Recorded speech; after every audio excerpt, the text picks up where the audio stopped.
courtside, kasama rin natin si Diana Igual as we begin set number 3.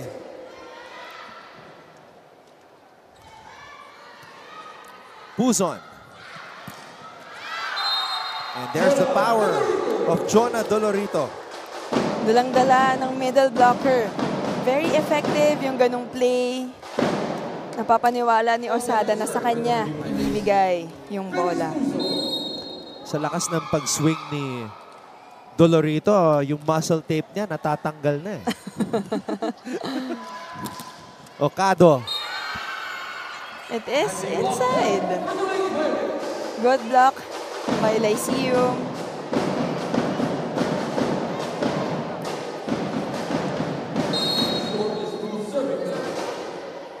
Puzon. 13 excellent sets this morning. Back set to Shai. Puzon. Back set to Jaja. Tulang with 12 points already.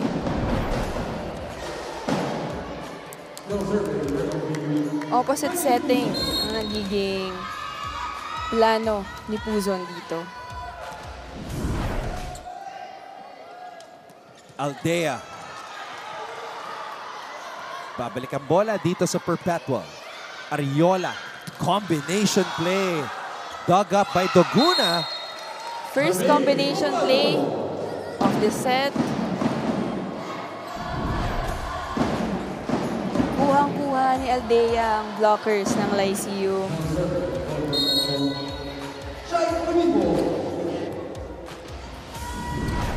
So the captain of Perpetual, Razel Aldea, making an impact here. Yes. In the middle.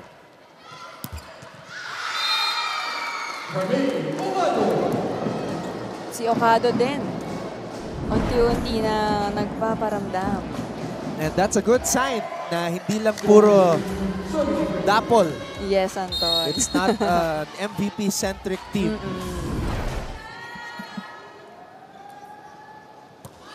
Umipon. Puzon. Tulang. And again, Jaja Tulang just very steady. Yes. Totoo yan. Walang ka-pressure sa katawan. Playing in her 3rd season here in the NCAA, Jaja Tulang. 7 points in the match para kay Dolorito. Ariola to Aldea. Di napalo ng maayos. 4 touches. Pero sinasabi ni Coach Sandy, hindi daw. Paliwanag mo sa kanya bakit tayo tumawag ng 4 touches. Hindi naman ng black hair, kaya 4 touches. Hindi pa tinatamaan. Eh, siya ang tumawag ng 4 touches, hindi ako.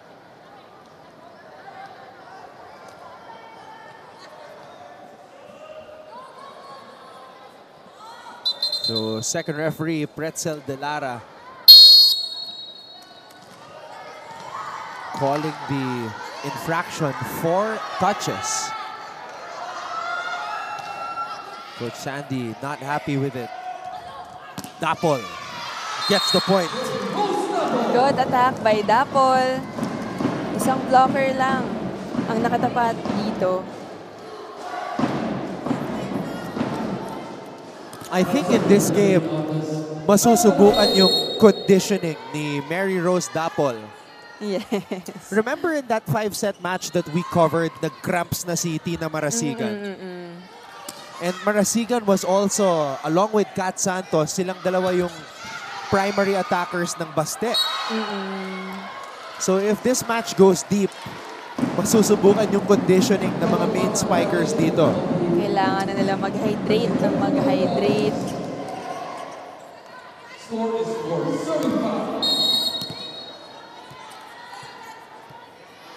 Halos lahat ng sets, no, Mika, dikit. Yes. That's Nagkakatalo lang talaga sa bandang huli kapag may mga service error. That's how close and how competitive and important this match is. Yes.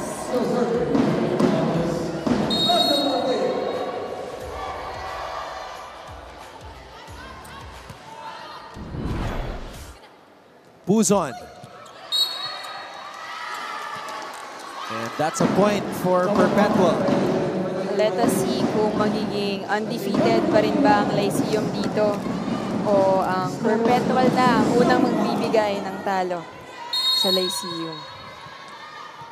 Dapol, pinipisil yung kanyang balikat. I don't know if she's feeling something on that right shoulder. But as a volleyball player, I can only imagine siguro yung shoulders nyo very sore after the match. Yes, totoo. Kaya kailangan ng proper stretching. Kasi hindi na tayo bumabata. Pero ito mga to, Pero dapat pa rin talaga mag-stretch sila eh. Kasi when I was in that age, aminin ko, medyo tinatamad ako mag-stretch. Kasi wala pa akong masyadong nararamdaman na sakit-sakit sa katawan. Pero nung tumatanda na, ayan na. and that's how it is when you're young. Yes. You just want to go because of the excitement. Totoo. And you take the stretching for granted, which later on, pag tumanda na, Sisingilin na kayo. pero tumagal ka, Mika. Ngayon ka lang may long layoff because of injury. Oh, yes. Hindi na rin talaga siya may iwasan. Finally, siningil ka na. Pahinga muna daw ako. You've been working too hard. Here's the set. Wow! Good set by Ariola. She's done a good job, ha? Ito si Fifi Ariola since starting the second and the third set. And Perpetual heads into this technical timeout with a 2-point lead. Diana Igual has an update for us when we return.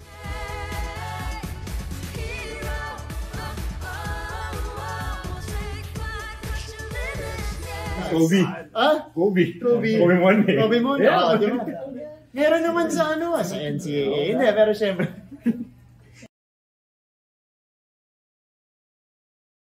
The big sports minds, not just in the country, but we gotta dream big, bro. Yeah. So, International. in terms of dream guests, I've said this before, my dream guest has always been Coach Ramil De Jesus. I don't think there has been like a one-on-one. Back to the ball game between the Perpetual Lady Altas and the LPU Lady Pirates. Anton and Mika, napag-usapan nga natin kanina ang mga star scorers of each team. Ngayon naman, let's look into Shai Omipon from the side of Perpetual at si Jaja Tulang of LPU, two underrated spikers who are quietly making their presence felt on the court. Para sa dalawang manlalarong ito, sapat na daw sa kanila that they earn the respect of their team and their respective communities from being a steady presence who may not always grab the headlines pero nandoon ang kakayahan to step up when needed and deliver those crucial points. Anton and Mika? I agree with Diana, yung mga underrated players talaga. Alam nyo, hindi man sila masyadong nabibigyan ng headlines, kumbaga, pero nagper-perform pa rin talaga sila. And we know naman for both of these teams, Omipon, nagpapakita na at nag-contribute na this time. And, you know, Tulang, nandito rin siya na tumutulong para magkaroon pa ng puntos this set. 8-all. Sharp serve by Jaja Tulang. Dapol from the back row. Dapol again. Ngayon naman, Puzon pupunta kay Jonah. That was out. Ayan o, halos natatanggal na yung muscle tape ni Dolorito. Actually, pag ganyan na nga yung itsura ng muscle tape, parang wala na masyadong kapit, no?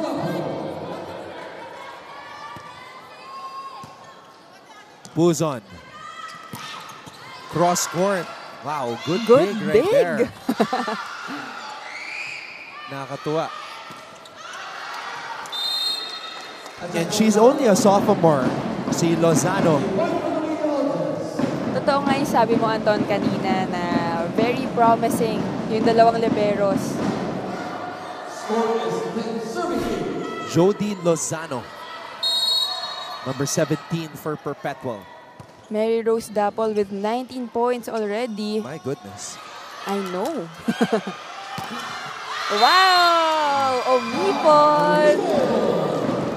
Taking advantage na nasa harap si Venice Puzon. At sa lagay na to, Mika, Wala pa sa kota itong si Shai umipon. Yes. Wala pa sa kota yan. Kailangan mag-double time talaga. Buzon. Oh! Now I think momentum is on the Perpetual side. Yes. From the previous set sa mga gantong time din na nakalayo ang Perpetual, hindi sila masyado nakaka-receive, nagkakaroon ng mga unforced errors, and another service error. Tapos mapapako sa banda, 17-18. Yes. Kasahabol ang LPU. That has been the trend in this match so far. Buzon talking to her new middle blocker, Heart Bio. Good read by Daps.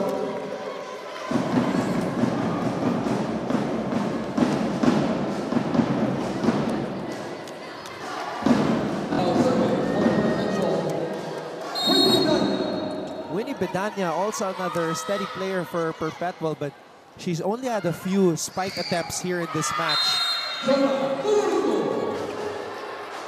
Dolorito, targeting, got down the line. Kailangan ng Perpetual makapag-establish ng dalawang blockers talaga, especially kapag si Dolorito na ang nasa harap.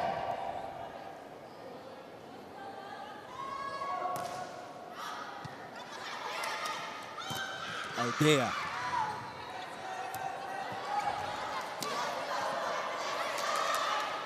Omipon. Regalo ba? Naabangan. Andal. Shai. Buzon. Doguna. And wow.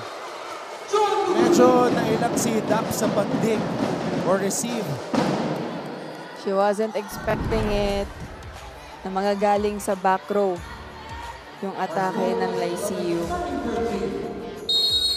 Andun kasi si Okado. Kaya nainak ng konti itong si Dapol. Omipon. Buzon. Omipon. Aldea. Omipon again. Now most of the tosses are going to Shai Omipon. Okado. Drop ball by Ariola does not work. A joust at the top. Omipon keeps it alive. Dapol back row. Buzon. Back row para sa LPU. Okado was there. Ariola! Good defense by both teams. Naisahan sila ni Ariola doon. Actually, pa-over na rin yung first ball. Ginawa lang ng paraan.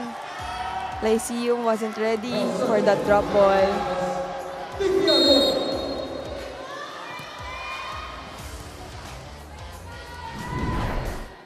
Three-point lead for Perpetual. Ariola earning her minutes today. Free ball, mapupunta sa LPU. Buzon. Too strong para kay Doguna. Usually kapag meron talagang out of system ball, ang hinahanap talaga ni Buzon ay si Doguna sa back row.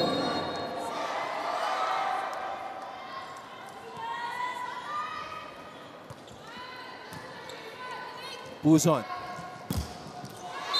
And there's Dolorito. Good attack by Jonah Dolorito.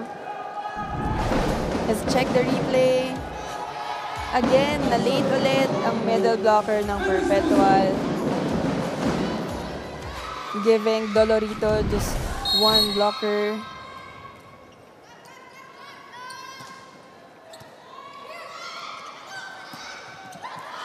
Omipon pushing it over to the other side. And Perpetual holds on to this 4-point lead as we head to the technical timeout.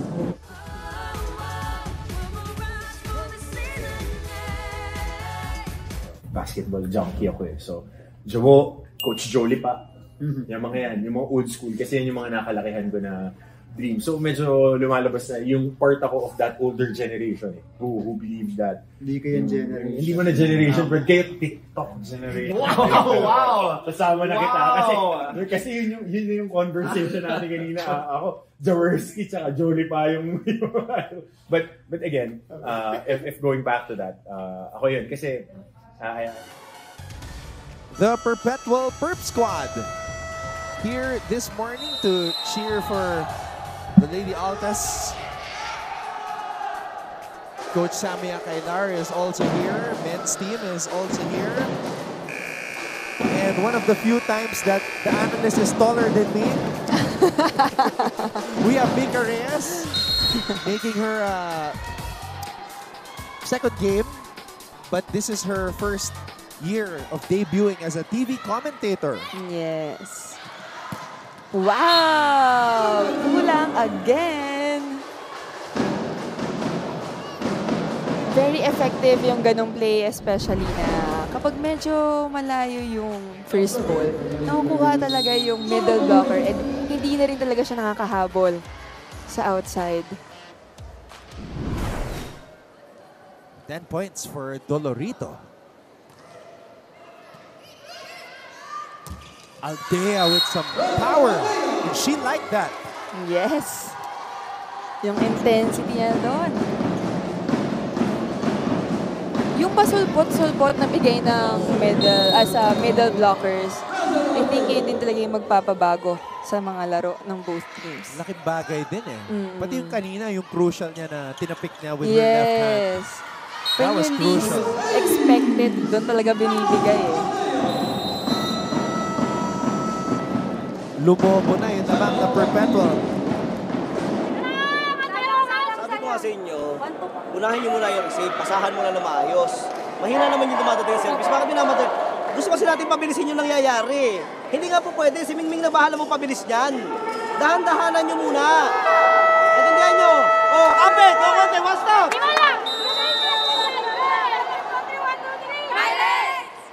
Kailangan talaga na makontrol ang first ball ng Lyceum. And sabi nga ni Coach Cromwell, si Mingming na ang bahala magpabilis dyan. Score is 18, serving 13. Normally ba yung mga nicknames na yan nanggagaling sa coach o sa Pwede rin players? sa mga teammates mo kung anong trip nila. Ikaw, may iba ka bang nickname? Depende sa tao eh. Depende sa kaibigan. But I think I prefer to keep it like you. Keep it just professional. Mag-iisip ako ng ibang nickname para sa partner ko. 19-13, 6-point lead. Aldea with 4 points, 2 crucial attacks. So yung 4 na puntos na yan, it might look small, Yes. pero napakalaking bagay. Totoo yan. Wala naman din yan sa dami ng pinuntos mo eh. Kung kailan kailangan, doon ka makakapuntos, yun yung mas importante. Puzon, back set. And Janja Tulang scores. Actually, no, she gets denied by Bedanya. Good block by Perpetual. Oh, that's double.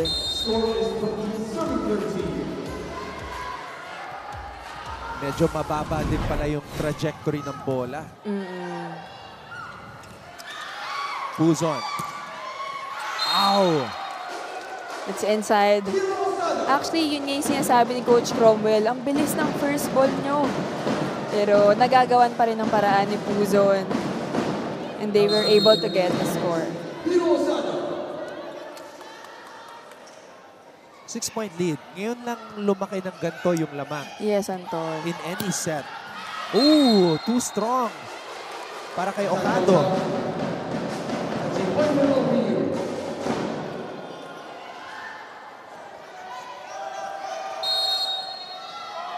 Score is 15, serving 20.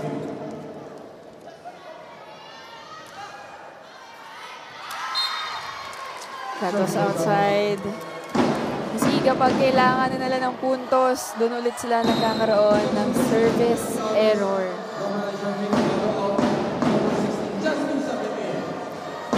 Sapin.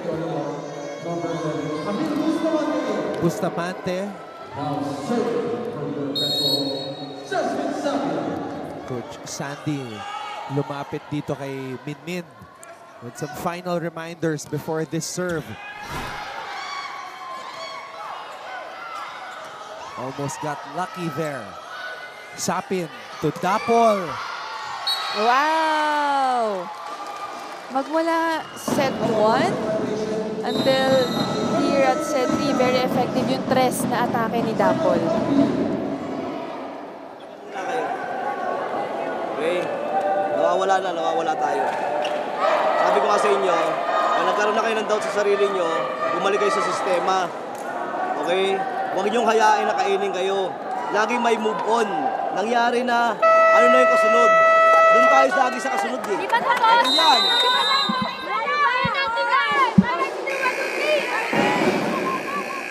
Medyo lumobo na ang lamang ng Perpetual dito.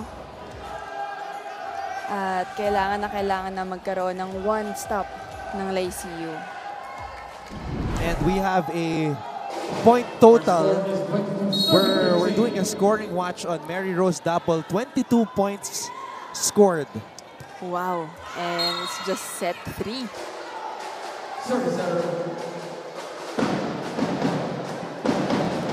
Ito yung ano talaga eh. Buhat. Buhat kung buhat. But at the same time, nag-contribute din yung mga teammates na eh. Mga crucial points. Yes, nandiyan na yung support from her teammates. Dapol still at it. Another point. 23 for Mary Rose Dapol. Yung tres na atake ni Dapol, hindi pa rin nila mapigilan. Kung lumagpas man sa blocker, kung lumagpas man sa net, hindi ito natataas ng maayos ng kanilang defenders. The most lopsided set here in this match. Puzon. Oh, wow. Check ball. Check ball. Sabi ni Coach Sandy, hayaan na. Pabayaan nyo na.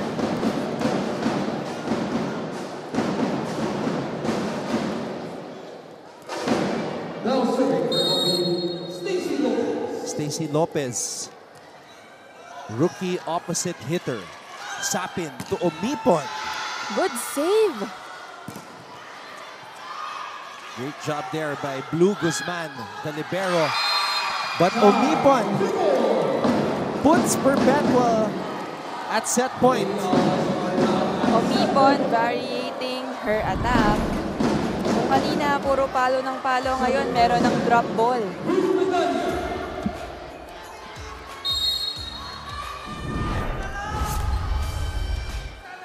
Isa na lang, sigaw ng mga Perpetualites in the crowd. Babalik kaya kay Dap Sambola? No, it goes to Shy. Down the line, does not work. Lopez. Oh! Targeting the donut hole.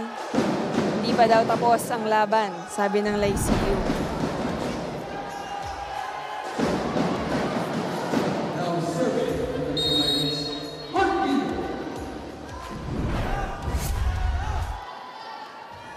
Hart Bio. Omipon. And she closes the set.